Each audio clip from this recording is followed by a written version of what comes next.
丫头，你白长了一双大眼睛，中看不中用。你可知这玄烨在先皇的皇子中排行老3，龙三的名字是他平时出宫微服私访时的化名。你也不好好想想，他要不是真正的皇上，何来的这等的气象啊？你真的是皇上？3日事情的时候，为什么朕要戴着面具？朕跟你说话的时候也是破绽百出，可是你都没有发现。朕还从来没有见过像你这么单纯可爱的女孩。皇妹，赶紧下跪！你这个骗子！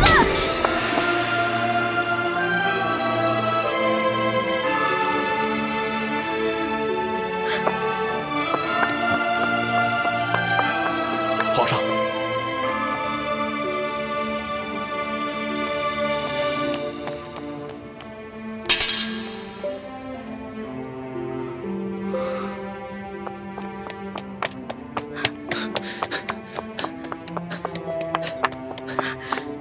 你给我站住！你给我放开！你就是个混蛋，你就是个无赖！你吃了雄心豹子胆了！你不仅敢打朕，还骂朕是骗子无赖！你本来就是骗子，本来就是无赖！你知不知道你现在说的每一句话都够砍你100次头了？砍吧，反正现在鳌拜已经被你制服了，留着我这个猪脑袋也没什么用了。好，你不怕死是吧？那你哥哥呢？你知不知道你打了朕要被诛9族的？好啊，你先是利用我，现在利用完了对吧？我没有价值了，你就知道欺负我，砍我的头，还要诛我9族，有你这样欺负人的吗？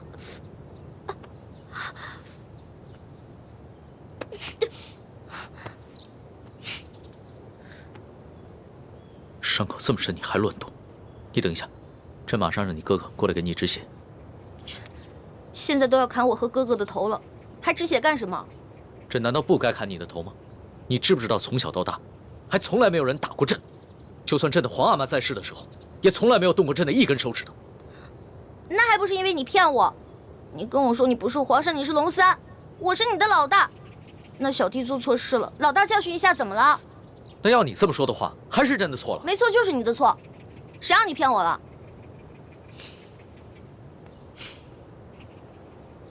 不过龙小弟，你不会真的要砍我跟我哥哥的头吧？你说呢？你当着那么多人的面打了朕，朕要是不惩罚你一下的话，还怎么君临天下呀？你还有没有良心啊？刚刚是谁冒死帮你跟鳌拜拼命的？刚刚你确实挺勇敢的。朕原本以为你就算真的担心朕，但也只会躲得远远的。我现在真是后悔了，早知道我就应该让鳌拜把你大卸八块的。朕要是被大卸八块，你也好不到哪儿去。你忘了你跟朕结拜过？你还说我被你玩的团团转，你现在很得意很开心是不是？那你不也一样吗？啊，老骗我这个那个的，现在知道自己牛皮吹大了。我从小生在穷山村里面，我以为皇上都是那种威严的，哪成想是你这种泼皮无赖样啊！我怎么就泼皮无赖了？那你还一直女扮男装欺骗朕呢？啊？反正你踢朕挨了一刀，又给了朕一巴掌，这事扯平了。不过，龙小，皇上，是不是以后我得跟他们一样，毕恭毕敬的叫你皇上了？那当然了，在外人面前，朕只能是皇上，你就不能胡闹。只不过，私底下，你如果还愿意叫朕龙小弟的话，朕会很开心的。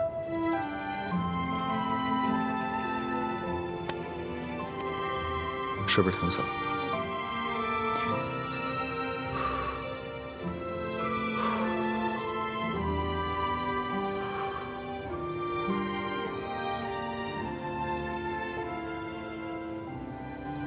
所统，奴才在。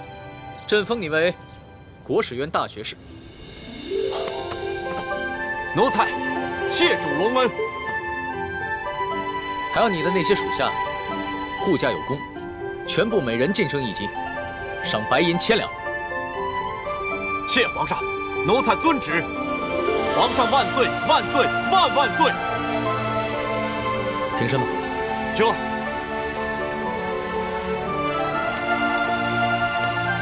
李建清，臣在。朕封你为太医院副院判，赏黄金100两。皇上，臣之医术还不够格担任太医院副院判一职，若是勉强忝居高位，于臣也未见有益。臣护驾乃是臣分内之事，不求封赏，只求当好一名御医。你年纪轻轻就能淡泊名利，很好。不过既然是你救了朕，那就是为朕立下了大功，朕也得赏罚分明啊。你要是不愿意升职的话，那朕就赐你一件黄马褂，准你有急事的时候，可以直接穿着黄马褂进宫见朕。多谢皇上。桓大爷，奴婢在。你为了帮朕铲除鳌拜，不惜冒着生命危险潜伏在鳌拜的身边，还识破了鳌拜要给朕下毒的阴谋，为朕擒下鳌拜立下了首功，可谓是有胆有识、有勇有谋的女中豪杰。你想要什么，尽管说出来，朕都会遂你的愿。皇上，奴婢只有2件事想请求皇上。这第一件事，想让皇上撤去奴婢的答应之位。朕本来就要准备取消你答应的封位，封你为嫔，让你做一宫之主。皇上误会了，奴婢不是嫌答应的封位太小，而是奴婢只想做一个小小的宫女。为什么？因为奴婢的满八旗身份是鳌拜帮我伪造的，之前为了迷惑鳌拜，所以皇上给奴婢封了一个答应之位。可是现在鳌拜已经就擒了呀，所以奴婢也没有必要再假意的做皇上的后宫嫔妃了。这有什么的？朕早就想过了，找一个8旗的宗亲认你做义女，赏你们李家一个满8旗的身份就是了。其实这跟几起也没什么关系。最主要的是，奴婢年少的时候家里给奴婢定了亲，虽然奴婢的未婚夫前几年外出游学，暂时失去了联系，但是婚约还是在的，所以奴婢没有办法侍奉皇上。你的意思是，将来有可能还是要出宫，去跟你的未婚夫完婚？这大清朝跟历代历朝都是一样的，推崇信义为先，这婚约自然也要遵守，所以奴婢就不能侍奉皇上，希望皇上成全。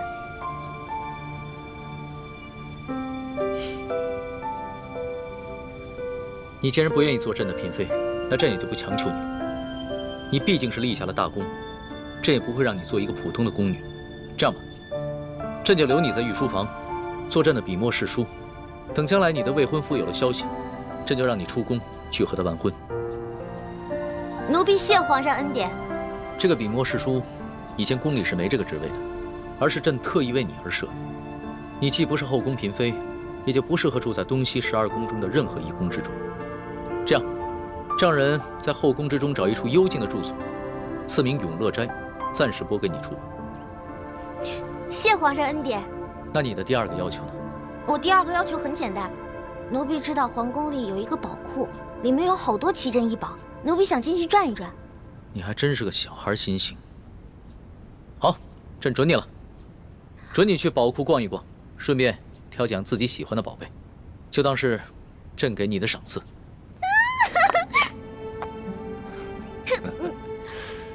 多谢皇上恩典。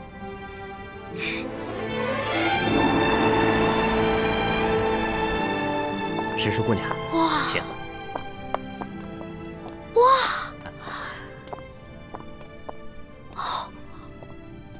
公公，这皇宫宝库里面有这么多的宝物啊！是啊，我都不知道挑什么了。石叔姑娘，我跟你说，这宝库中的奇珍异宝啊，有数十万件。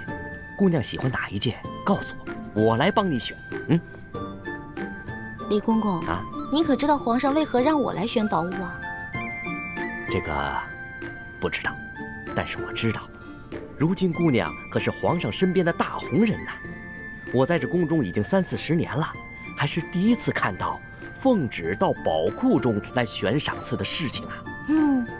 来，这皇上啊，让我来挑宝物啊，实际上是给我下了道密旨，是让我来这儿找铜匣的。哎，但是这事儿除了皇上知道，只有你我知道，不许告诉第4个人啊。奴才明白，姑娘你放心，我在这宫中当差好几10年了，就一样好处，嘴巴紧，从来不乱讲话。这个好，继续保持啊。好，走，我带你去看看册子啊。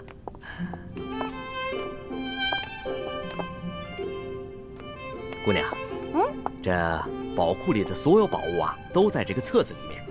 我们看看这个铜匣，这个是铜匣的，你看看，这个宝库里的铜匣呢，一共有174件，不知姑娘想要哪一件啊？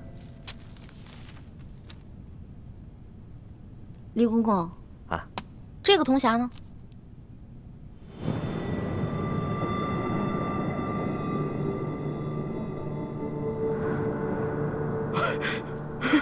姑娘饶命啊，姑娘！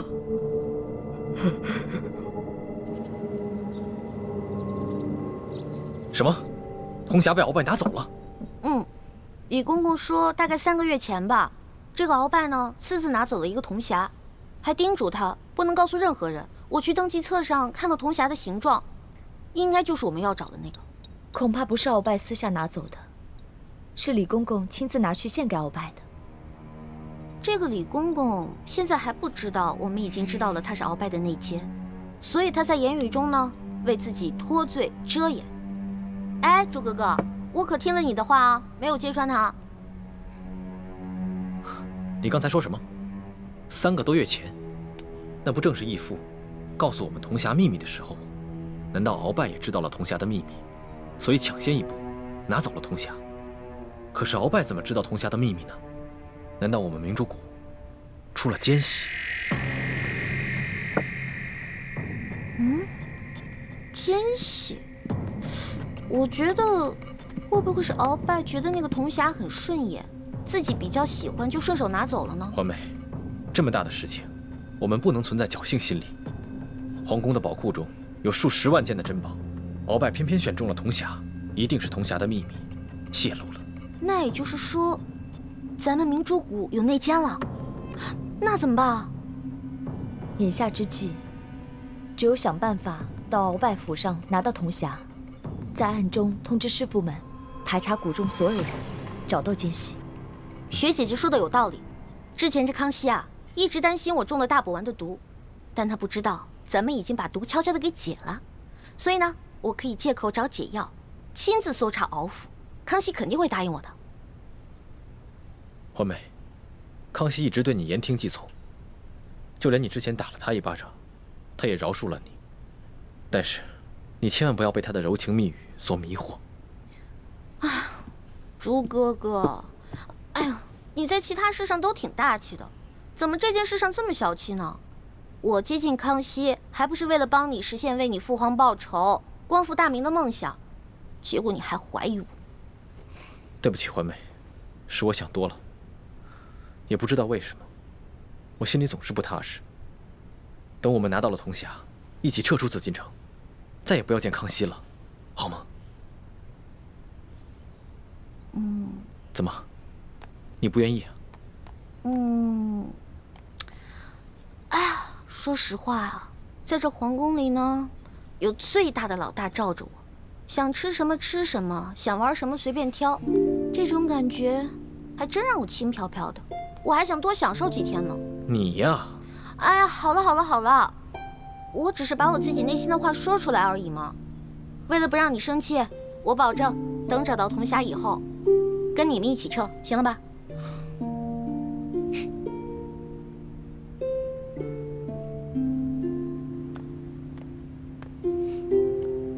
老大，谢谢你。要不是你的金蚕背心，说不定小弟就再也见不到老大了。哎呀，这个金蚕背心我穿着也没什么用，我跟这世上的人无冤无仇的，也没有人想害我。倒是你，虽然高高在上，所有人都对你很恭敬，指不定多少人想害你。拿着吧，给你了。既然你这么关心朕，那朕可就收下了。你知道这件金蚕背心的来历吗？我只知道这个是先帝赐给鳌拜的。这件金蚕背心呢，是前明崇祯皇帝的贴身之物。这个崇祯皇帝生性多疑，唯恐被人刺杀，所以花重金从海外购得了这么一件宝物。可惜啊，最后他还是丢掉了天下，吊死在了梅山。就跟这个鳌拜一样，曾经权倾天下，现在不也照样变成了一个阶下之囚？所以啊，这执掌天下之人，可不能靠什么宝物防身，必须以仁德治天下。只有天下太平，这做皇帝的才会太平。龙小弟，你这一本正经说话的样子，还真像个皇帝啊！什么叫像个皇帝？朕本来就是个皇帝。是。而且，朕会说到做到。哎呀，老大，你怎么了？你没事吧？没事，可能是大补丸的那个毒发作了。那怎么办呀？我已经命索额图去查抄鳌拜府了，命他一定要找出大补丸的解药。不，这索大人吧，他去找，他即便看见了，他也不知道哪个是。要不然你还是让我去吧，我去搜吧。不是，可是你这样能坚持住吗？我其实刚来的时候吧，吃了我哥哥给我制的那个药，虽然不能根治这个毒吧，但是可以缓解一下。你让我稍微缓一下啊。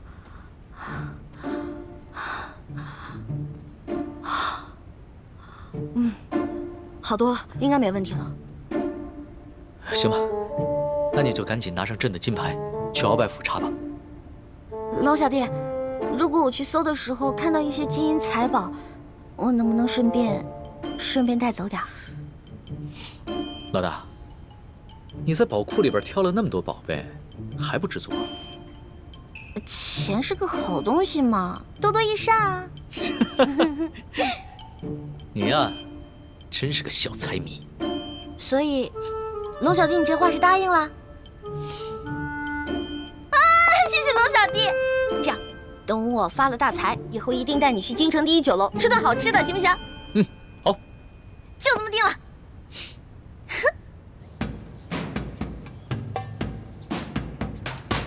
还不去？师叔姑娘，这都是为你准备的。来，尝一尝，应该是不错的啊。经典一下。好吃。好吃吗？好吃。啊。翡翠时间，这边。的确好吃。等一下。啊。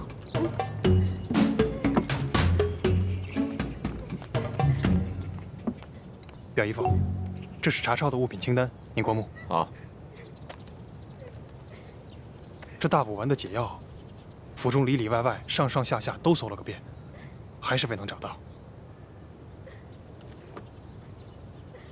这怎么能行啊？大补丸解药是最重要的东西啊！皇上说了，掘地3尺也要找出来。继续搜。是，卑职这就亲自带队再去搜一遍。快去。你走。这，师叔姑娘，这是查抄的物品清单，您长长眼，过目。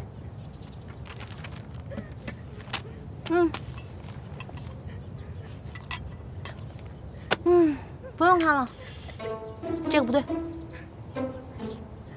不对。哪里不对啊？啊，师叔姑娘。这个清单啊，肯定不对。这不对吗？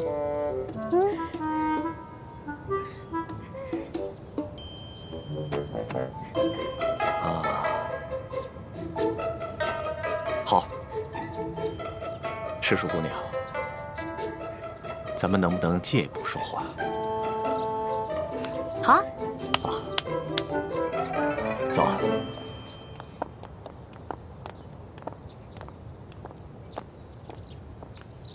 参见大人。行了，走吧。行，走。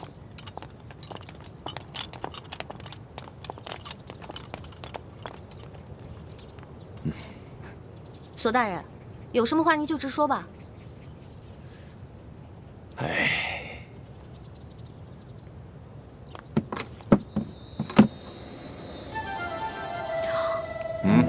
哇，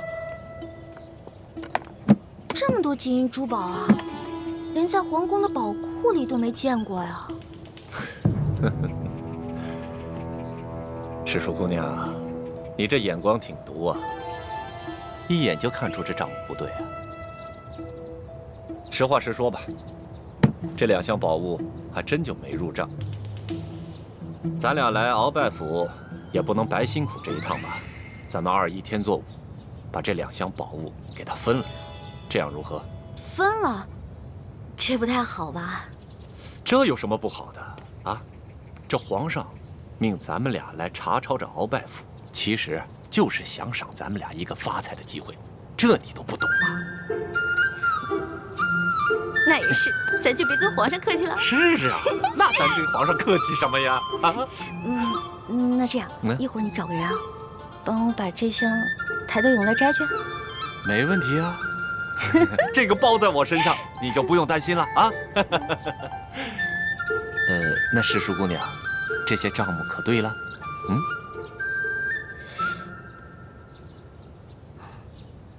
不对，还是不对啊？什么不对啊？世淑姑娘，这还有哪儿不对呀？啊？这个不对。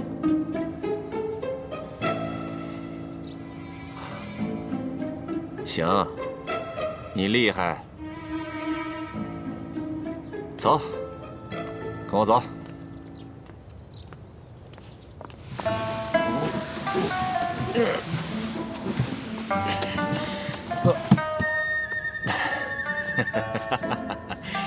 哎呀，世淑姑娘，这是我藏的最后1箱的宝物了，啊，没入账的宝物了。哎，这个箱子也没有。鳌拜到底将铜匣子放到哪儿了？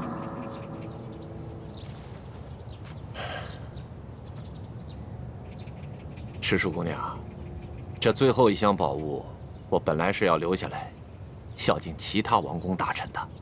你想啊，咱俩捞到了这查抄鳌拜府的肥差，这朝里多少眼睛盯着咱俩也不能不懂规矩啊，是不是？是啊，索大人啊，我虽然不是特别懂你们这朝中的复杂关系吧，但是我也知道，这人要懂得分享，不能吃独食，不然啊会招来祸灾的，是不是？是啊，哎呀，世淑姑娘就是聪明伶俐，难怪皇上这么宠爱你。哎，那现在这账目可对了？这账目是对了，但是我这解药还没找到呢。对呀，这解药没找着。鳌拜这奸贼实在是狡猾得很呐！这找不着解药，咱俩怎么向皇上交代呀？索大人，您看这样，您让手下的人呢去审一审鳌府的人，问问这鳌府里面有没有什么密室之类的。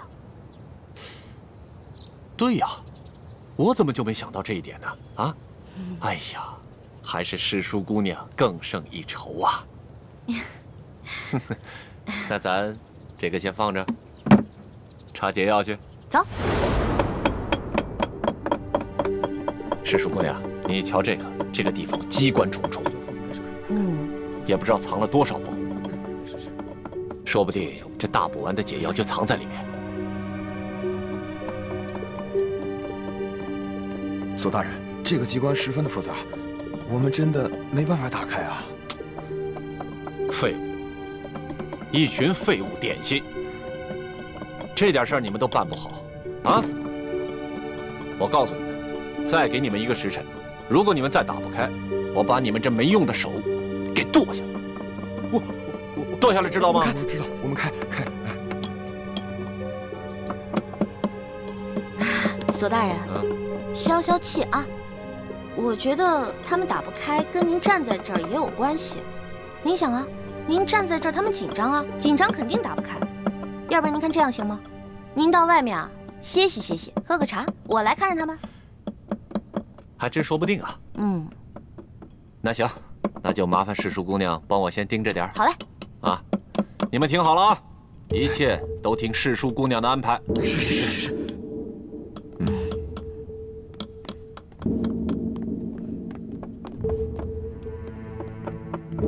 世淑姑娘，这个机关设计得非常巧妙，我等真的无力打开啊！是啊，我看看。啊，您看看。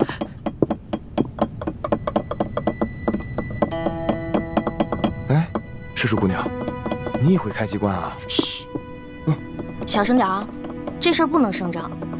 这个机关我要是开不了的话，你俩手可就保不住了啊！是，我们不说。我这次要是开不开的话，千万别怨我啊！不会，能开开。哎，您请。哎，您请。天灵灵地灵灵，保佑我一定要开啊！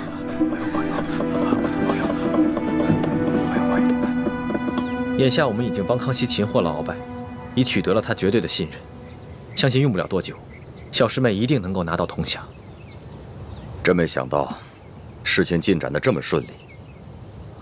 这10几年来，我们一直没能完成的任务，居然被你们几个月之间就完成了。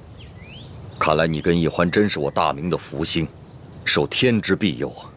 等找到铜匣，樊师妹和叶师弟再拿到1号金钥匙以后，我们就能取出藏宝图，招兵买马。到了那个时候，光复大明的大业就成功一半了。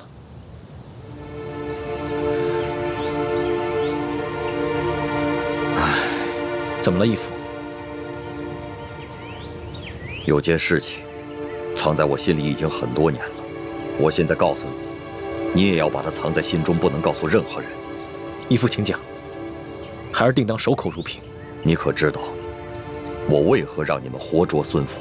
为了清除逆党，同时追查二哥四星的下落。那你可知道我为何要急于见四星？二哥四星乃是义父的亲生儿子，当年曾随义父出生入死，立下过汗马功劳。现在二哥下落不明，义父下定决心寻找他，当然是出于父子人伦，人之常情。我急于找到四星，并不仅仅是因为父子情深。你可知，那镶着玛瑙的第2号金钥匙，当年就在我的手上。当时我为了掩护先帝逃亡，自知必死，就把那金钥匙交给了四星。义父是说，那2号金钥匙随着二哥不知所踪了。当年我本有机会救我的妻女，但你就把太子交给我，你的座位让给晋王妃。陛下，万万不可！请你和皇后快登车吧。臣已经为臣妻备好了马车。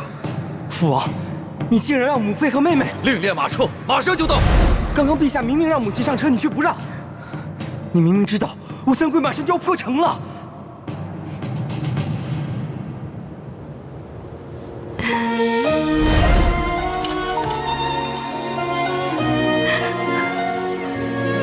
什么？你要抛下母妃和妹妹不管？国难当头，顾不了我们自己的家。爹，可是没有可是，执行军令。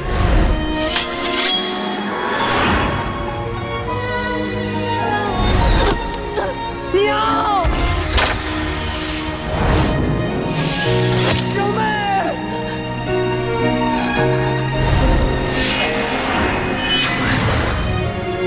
从今往后，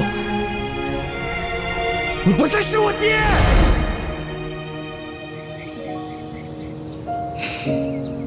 这么说来，现在我们手上只剩下了延平王的3号金钥匙。就算找到了铜匣和1号金钥匙以后，也都于事无补了。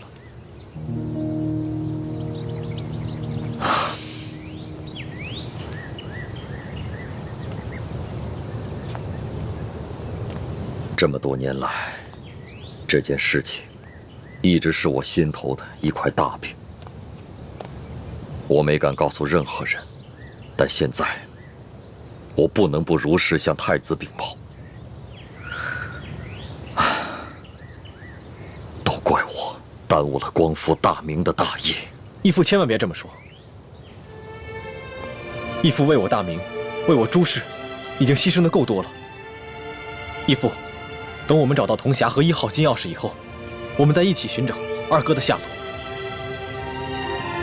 四星多年来杳无音信，我怀疑，如今他早已不在人世，要不然就是故意隐藏起来，以此来惩罚我当年的狠心。义父，我们一定会找到二哥的，而且我相信，总有一天，他会理解你的苦衷，而苍天定会庇佑我大明。皇祖母，这只是一个小小的答应，居然敢动手打皇上。更不可思议的是，皇上居然还不予追究，还破例给他封了一个什么笔墨侍书的职位，给他加倍的疼爱。岂有此理！岂有此理呀！小小的笔墨侍书，竟敢在大庭广众之下去打皇上！李德福，这怎么？你怕皇上怪罪，不敢食言？回太皇太后，不是奴才不敢直言，当时奴才和索大人还有宫里的内侍，全都低头跪在地上，只听见一声清脆的响声，没有看清到底发生了什么事啊。那其他人呢？都没看见？这个奴才就不知道了。那声巴掌响，是皇上自己打了自己一下？当然不是。那就是皇上打了李易欢那个贱婢一下？也不是。这也不是，那也不是，你现在就跟本宫说清楚，这一巴掌到底是怎么回事？皇后娘娘，奴才是实话实说，当时确实奴才没有看见李欢打了皇上一巴掌。这皇上又严令我们不许多嘴，所以奴才不敢妄加猜测呀。你这个老滑头！李德福啊，看来你真是有点老眼昏花了，该瞧到的你都没瞧到。太皇太后恕罪，奴才该死，请太皇太后责罚。李德福，你可是这宫里的老人了啊！你说说，冒犯了皇上，该当何罪？回太皇太后，冒犯皇上，那是死罪。那动手打了皇上呢？这奴才在宫中30多年了，还从未见过如此胆大包天、不知死活之徒，所以无旧例可循。但显然当处以极刑，诛灭9族。李德福啊，你若不是皇后禀报了哀家，你还在那儿装聋作哑呢。奴才该死，奴才该死！哎呀，李德福啊，李德福，你服侍了哀家已经整整30年之久了。你可知哀家当下最担心的是什么？最害怕的是什么？奴才不敢妄加猜测。鳌拜专政，让我担心，但是我不怕。这吴三桂以兵自重，哀家也担心，但是也不怕。哀家最怕的是这宫里头再出现一个像董鄂妃这样的狐妹子，怕会毁了皇上，毁了我大清江山呐！太皇太后，您请放宽心，那李易欢她成不了董鄂妃，她是个汉女，况且自幼又定了亲，一旦她的未婚夫出游回来，那李欢就该出宫完婚去了。这汉女怎么了啊？定了亲又怎么了？当年这海兰珠就嫁过人，这太宗皇帝不照样爱若珍宝吗？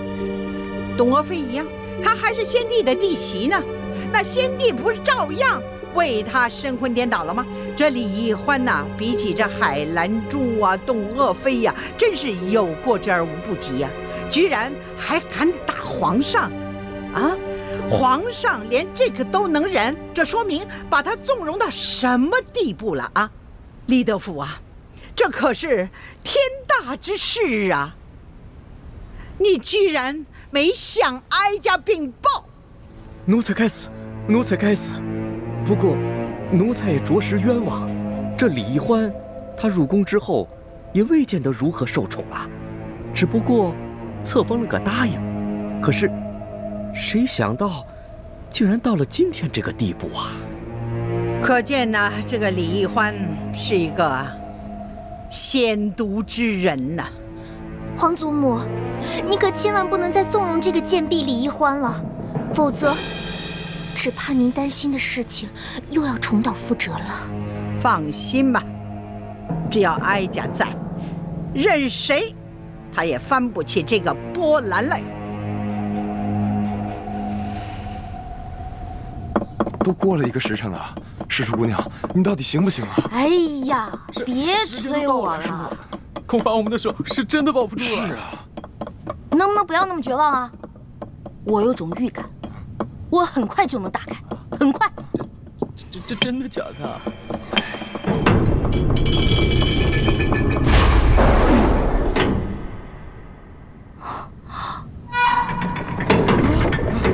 这个时辰了还没打开吗？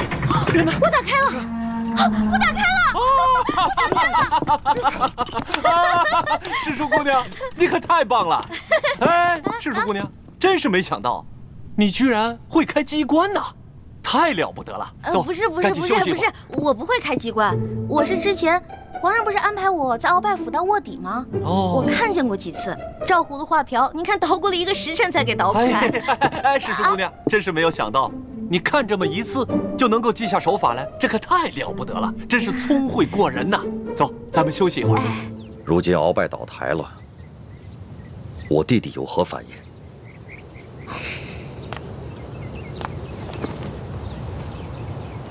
叔父应该是受了鳌拜大补丸的控制，所以未必是真心在为鳌拜办事，不过是为了保全性命，成了鳌拜的内奸。眼下鳌拜被关进了天牢，没有把他供出来，我们也没有揭穿他，所以康熙也未曾怀疑过他。眼下他在宫里的日子，也算是风平浪静。那，如果我向他表明身份，以你对他的观察，他是否会认我这个亲大哥？是否会弃暗投明，加入我们光复大明的联盟？这个很难说。我曾经试探过他几次，他常常感慨自己孤身一人，似乎十分想念从前的亲人。不过他毕竟在宫里生活了几十年，已然变得十分麻木且圆滑，而且他现在有钱有势，我猜他不会为了跟义父的兄弟情谊而放弃眼下所拥有的一切。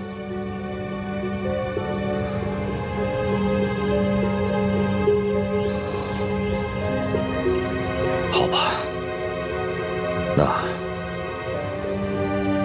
就再慢慢观察观察。哎，世叔姑娘，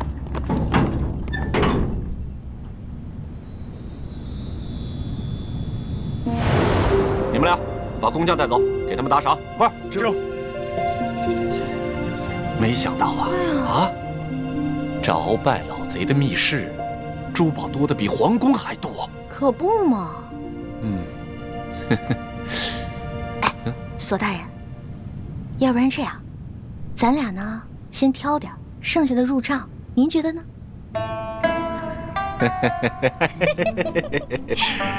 这和世叔姑娘一起办案，真是太开心了。是，您那边，我这边，怎么样？行动！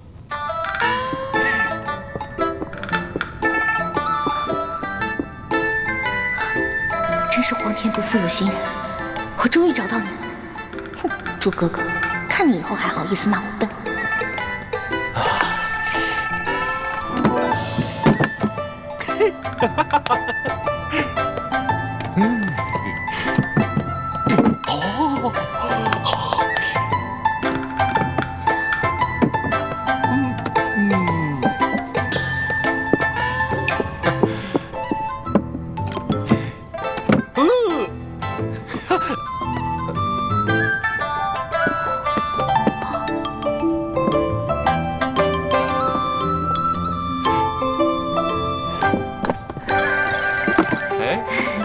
世叔姑娘，你这就挑好了？当然了，再多挑点吧。哎，不了，我挑的已经够多了。索大人，您再接着挑点呗。我呀，哎呀，我想起来了，不对呀。怎么了？这大补丸的解药还没找到呢，怎么跟皇上交代？那您要不要再带着手下人继续看看？您看这天色不早，我挑的已经够多了，我先撤了。好嘞，那我送你出去。来，谢谢索大人。慢点，慢点，慢点。好。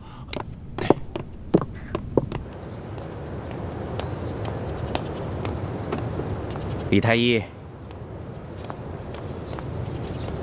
太皇太后凤体前安，李太医，赶紧过去看看吧。好，卑职这就过去。公公将来告老还乡的时候，可否会回陕西榆林去安享晚年啊？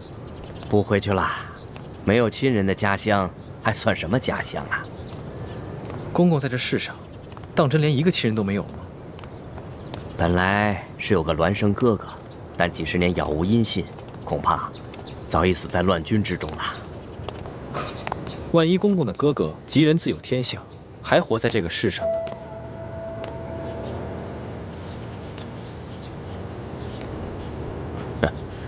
怎么可能呢？在这世上，怎么可能有那么好的事呢？啊，快走吧，太皇太后还等着呢。看来，他还是很渴望亲情的吧。如果义父出面与他相认，他一定会很惊喜吧。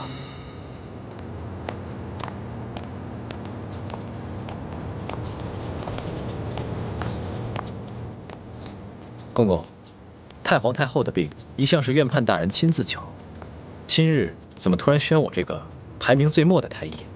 这个咱家就不清楚了。也许是院判大人觉得你年轻，却医术高明，太皇太后也就留上心了吧。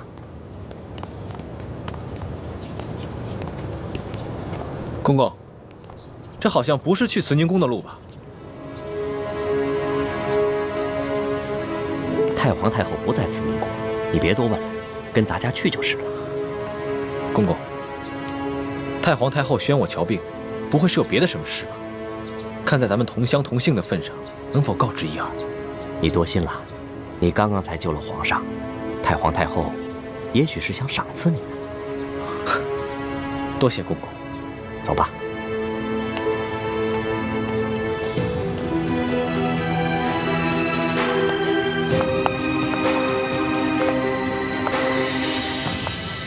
厉贵人，您吉祥。李公公安好。微臣参见厉贵人。李太医免礼。谢厉贵人。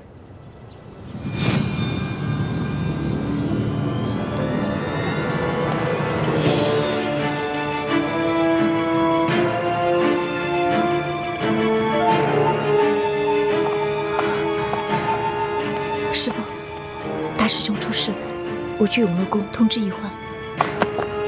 你千万要沉住气，不到万不得已，不要暴露自己的身份，知道了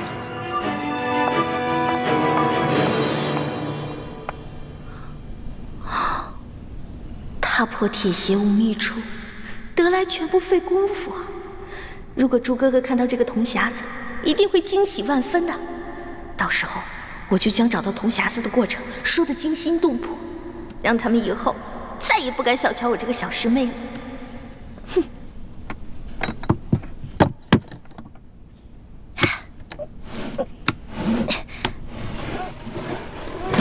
一欢，谁？一欢，快去救大师兄，快啊！啊！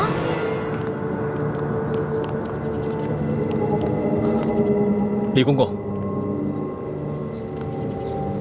太皇太后不是宣我来看病的吗？怎么把我带到这儿来了？有什么事情先进去再说啊！开门。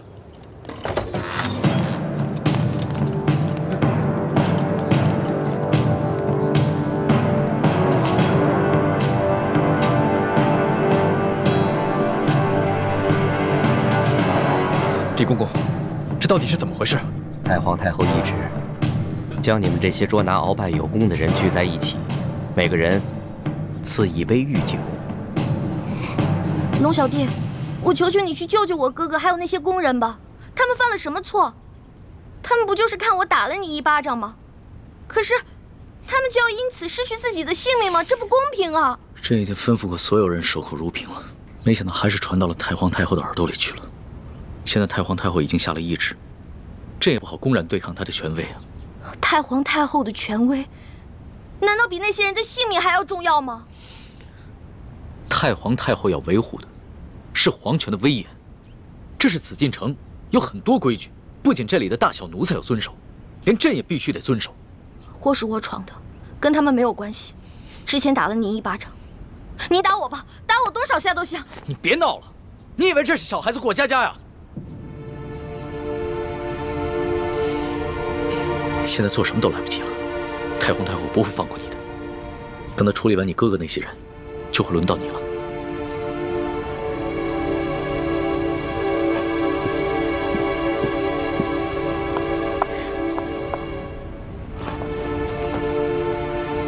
那皇上，您还是先杀了我这个祸首吧。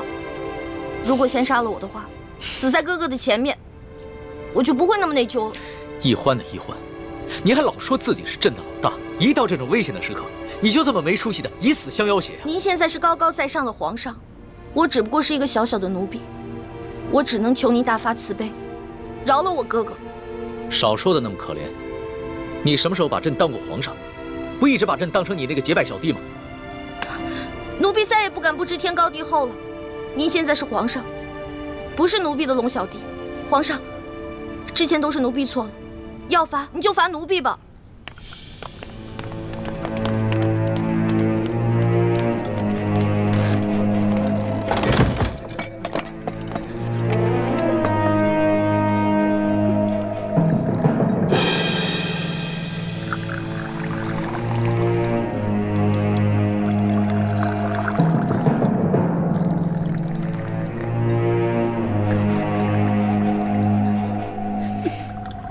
你先起来吧。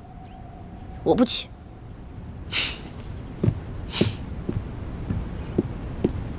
起来吧。这么跪着也不是办法。皇上，我求求您了，您能不能去救救他们呀？如果他们因为我而死，我肯定会内疚死的。楼下，皇上，你就救救他们吧。人自然是要救的，但你倒是说说，这要怎么说服太皇太后啊？您可以跟太皇太后讲齐桓公跟管仲的故事。当年，管仲为了救自家主子，向齐桓公射了一箭，但是那个箭正好射到了齐桓公的腰带上，齐桓公没有死。后来，齐桓公不计前嫌，任用管仲当了国相。管仲感激涕零，倾尽一生的才华，辅佐齐桓公，最后成为春秋五霸的首位。皇上，您不会连齐桓公都不如吧？论气度，朕自然是不输齐桓公的。可是你能比得了管仲吗？论治国之才，奴婢当然比不上管仲的一根汗毛。但是，你想招来人才容易，想找到像我这样陪你吃喝玩乐、赌骰子拼酒的人，可不容易啊。这个理由倒是很充分。只不过，早晚有一天你都要出宫嫁人，不能一辈子留在宫里陪着朕，那朕岂不是很吃亏？原来您是因为这个呀？那您现在想怎么办啊？跟朕说说你那个青梅竹马吧，他叫什么名字，长什么样，家世如何？这个属于奴婢自己的秘密，不能告诉你。那你总得告诉朕，他的外貌仪表、才华气度比朕如何？这个嘛，我也没法说。有什么不好说的？让你说，你说不就完了吗？那我真说了，你可不许生气啊！笑话，朕在你的心里度量那么小啊？他确实没有皇上您高贵俊逸，但是他很温柔，对我特别好，人很老实。我说什么他就做什么，我可以把他吃得死死的。不像你，今天说这个你开心了，明天说那个又得罪你了。那你爱他吗？二师傅，我头晕。师傅带你去休息啊。二师傅，一环他是在装病，你千万别上了他的当。一会儿大家练完功，再罚你扎半个时辰马步。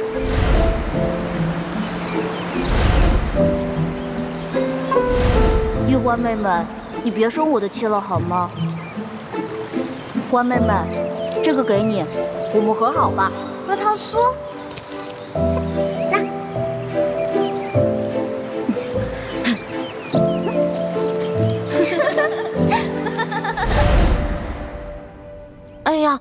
皇上现在都什么时候了，您还说这些闲话？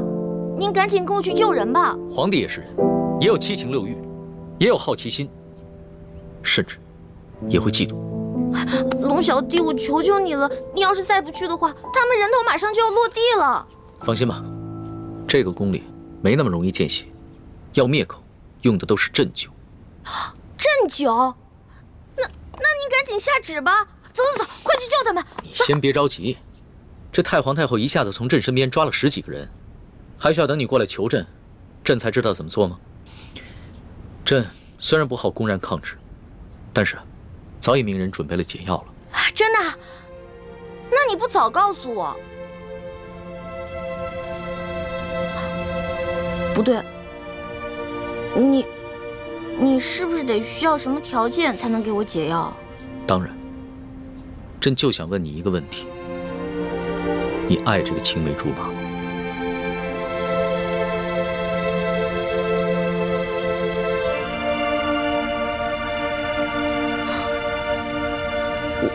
我不是不告诉你，说实话我也不知道，我只知道我们是青梅竹马，从小他就对我特别的好，以后我肯定是要嫁给他的。至于爱不爱，我自己心里也不清楚。哎呀，好了，我现在回答完了，你可以跟我去救人了吧？等一下，朕还有一个问题。你怎么那么多问题啊？你有话快说，有屁！皇上，您问吧，您快点问。你爱朕吗？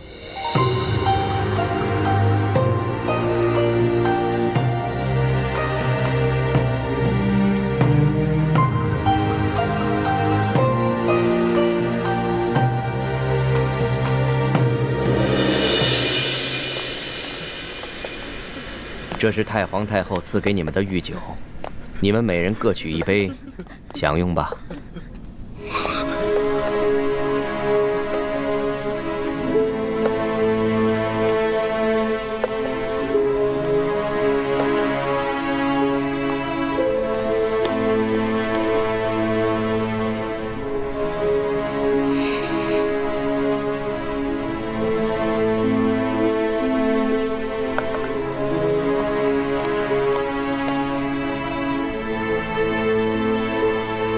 这酒有毒。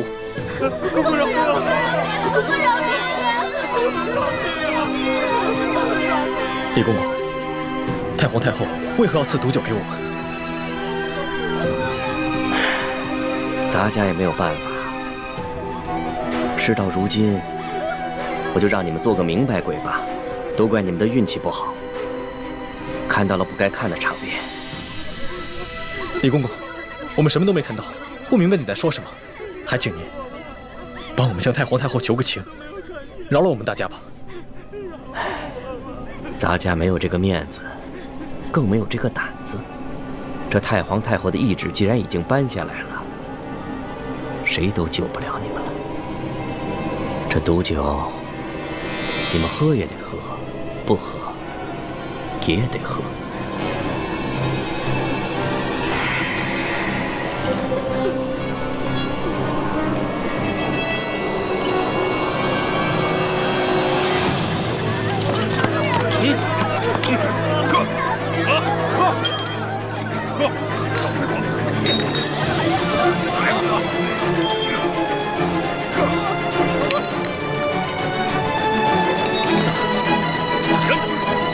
李公公，我有重要的话要跟你说。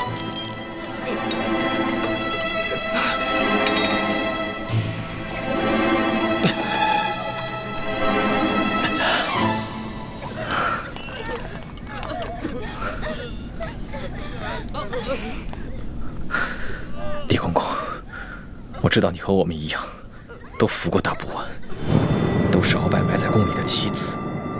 今天，你若不救我和这些宫人，那么你的秘密，我也不会再替你保守了。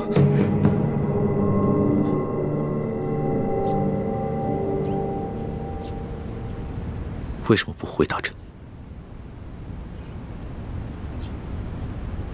我不知道怎么回答。如果我说实话，我怕你不开心，不给我解药；但是如果我骗你的话，那就是犯了欺君大罪了。你就照实了说，朕答应，不论如何，都会救你的哥哥和那些工人。真的？天子之语，金口玉言。不爱。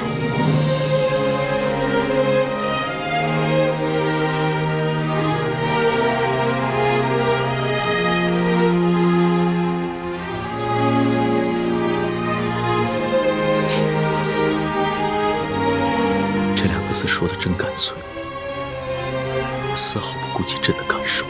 我之前就跟你说过，皇上是这个天下最不值得女人爱的人。可是作为老大，也许我会爱上结拜小弟龙三，但是作为奴婢，我永远都不可能爱上皇上。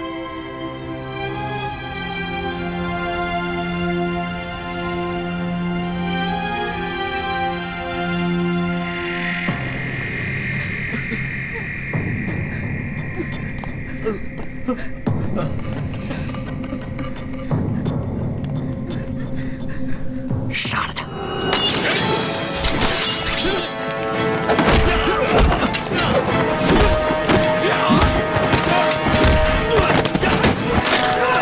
李德福，想不到你要杀我灭口！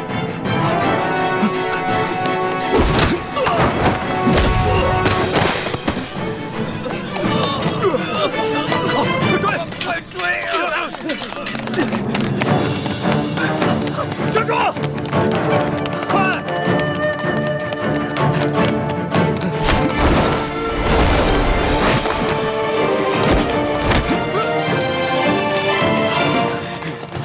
李太医，你杀了我，你也活不了。李德福，你别以为杀了我就没有人知道你是鳌拜的内奸了。你别忘了，我还有我妹妹易欢，我若是死了，她绝对不会放过你。李太医，你我都是同乡又同姓，我本来是想照顾你的，可是太皇太后这懿旨一下来，我们这些做奴才的，除了照办还有别的办法吗？我救了皇上的性命，又助皇上擒拿鳌拜，立下大功，太皇太后怎么可能不分青红皂白，就要置我于死地？哎，都怪你那个妹妹呀！仗着皇上对她的宠爱，她就无法无天。我在这宫里都已经几10年了，我从来没有看见过哪个宫人敢打皇上的。易欢呢？现在怎么样了？我不知道，但我知道太皇太后不会放过她。李太医，你先把我放了，继续替我保守秘密，让我去向太皇太后求情，我尽量求情，你看怎么样？那些工人呢？哎呦，这都什么时候了？咱们都泥菩萨过河，自身难保，哪还有闲心顾及他们呀？不行，我不能眼睁睁看着这么多无辜的人丧命。我要见皇上。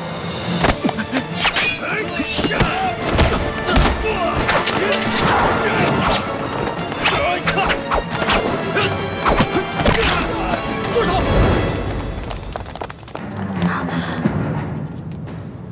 皇上，微臣参见皇上。平身吧。李太医，朕赦你无罪。你现在马上和索额图去解救那些中毒的工人。微臣遵旨。这，快！李德福，这差事你办得可真是用心啊！皇上恕罪。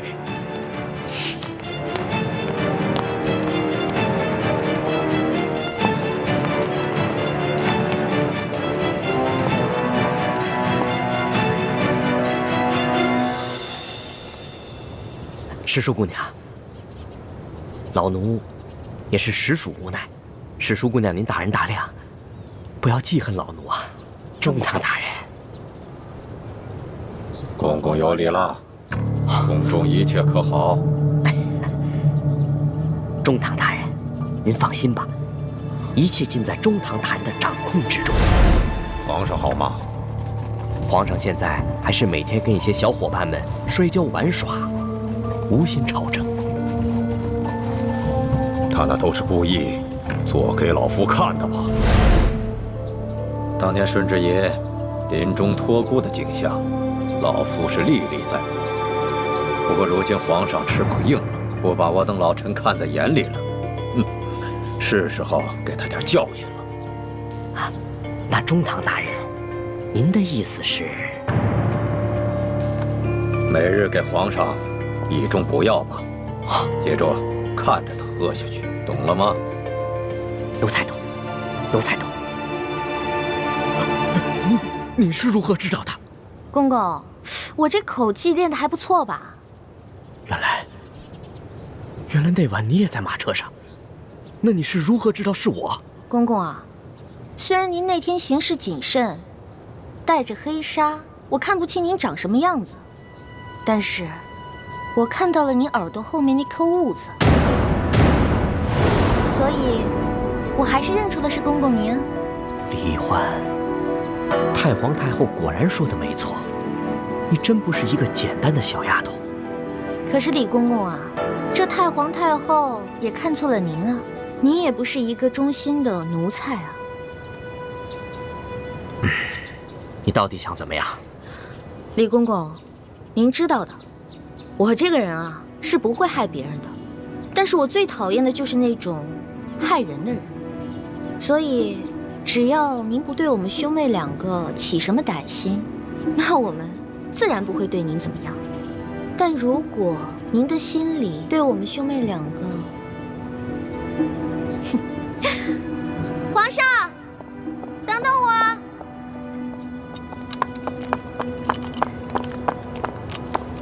龙小弟，谢谢你啊。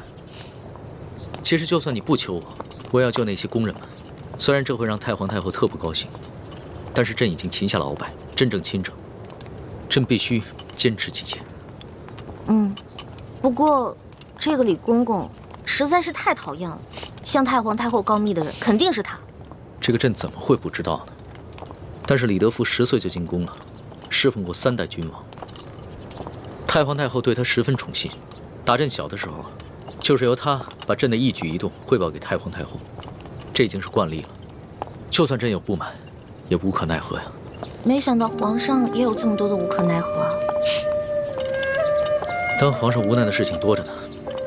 对了，大补丸的解药你搜到了吗？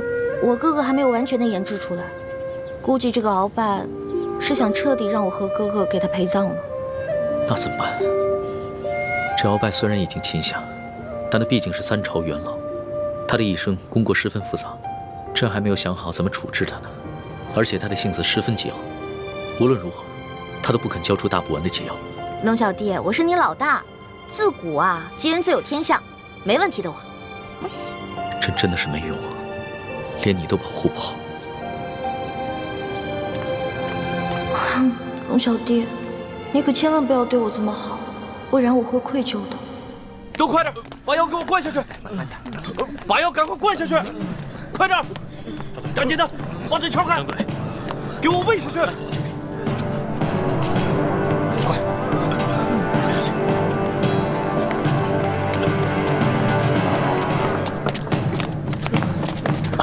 皇上不必多礼，先救人吧。快救人！皇上，我已经安排他们把药都给灌下去了。那他们是不是得救了？药已经喂下去了，命是保住了，但是什么？但是这酒毒性实在太烈了，纵然服下解药，毒素也早已侵害了他们的咽喉。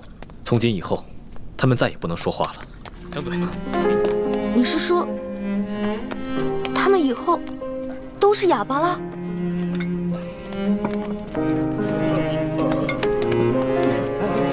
别急。